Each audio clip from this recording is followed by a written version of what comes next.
नगर में एक धनी व्यापारी रहता था। एक बार उसे व्यापार में काफी घाटा हुआ और कर्जा भी सिर चढ़ गया। उसने तय किया कि वह दूसरे नगर में जाकर किस्मत आजमाएगा। उसने उधार चुकाने के लिए अपना सब कुछ बेच दिया, बस लोहे का भारी तराजू बच गया। वो उसके पुरखों की निशानी था, इसलिए वो उसे अपने से अलग नहीं करना चाहता था। नगर छोड़ने से पहले वह पड़ोस के मित्र से मिलने गया।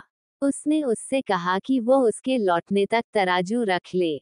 मित्र ने उसे शुभकामनाएं दी, वह तराजू भी संभाल लिया। व्यापारी नगर छोड़कर चला गया। कई साल बीत गए। व्यापारी ने दूर दराज के देशों से बहुत धन कमाया। जब वह एक धनी व्यक्ति बन गया तो अपने नगर लौट आया। कुछ दिन बाद वह पुराने दोस्त से मिलने गया। दोस्त ने प्रसन्नता से स्वागत किया। व्यापारी जाने लगा तो उसने दोस्त को तराजू की याद दिलाई, लेकिन मित्र तराजू नहीं लौटाना चाहता था।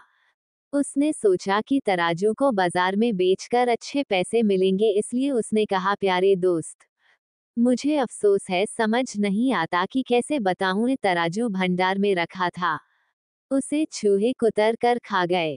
व्यापारी तो दोस्त की बात सुनकर हैरान रह गया। उसने कोई भी प्रतिक्रिया न देते हुए कहा, कोई बात नहीं, इसमें तुम्हारा क्या दोष, उस बात को भूल जाओ। जाने से पहले उसने दोस्त से कहा, तुम्हारे लिए उपहार लिया था पर लाना भूल गया। अपने बेटे को साथ भेज दो, उसके हाथ भिजवा दूंगा।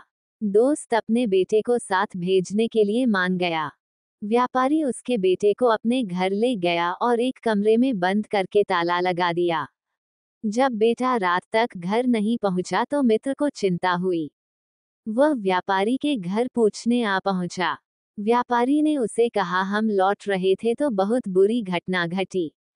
इससे पहले कि मैं कुछ कर सकता, एक बड़ी चील तुम्हारे बेटे को उड़ा ले गई। दोस्त चिल्लाया, 15 साल के लड़के को चील कैसे उठा सकती है, तुम झूठ बोल रहे हो। दोनों में झगड़ा होने लगा। वह मामला अदालत तक जा पहुंचा। वे जज के पास पहुंचे तो दोस्त चिल्लाया, मेरा न्याय कीजिए, इसने मेरा बेटा चुरा लिया है।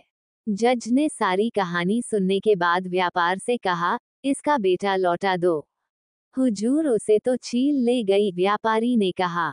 उन्होंने गुस्से से कहा, भला कोई पक्षी बच्चे को कैसे उड़ा ले जा सकता है? व्यापारी बोला, हुजूर, माफ करें, अगर चूहे तराजू कुतर सकते हैं तो चील बच्चे को क्यों नहीं ले जा सकती? ऐसा कहकर व्यापारी ने सारी घटना सुना दी। अदालत में सभी जोर जारे से हंसने लगे। व्यापारी के दोस्त ने अपनी गलती मान ली और झूठ के लिए माफी मांगी। उसने तराजू लौटा दिया और व्यापारी ने उसका बेटा लौटा दिया। शिक्षा, अपने मित्र को धोखा देने की कोशिश मत करो।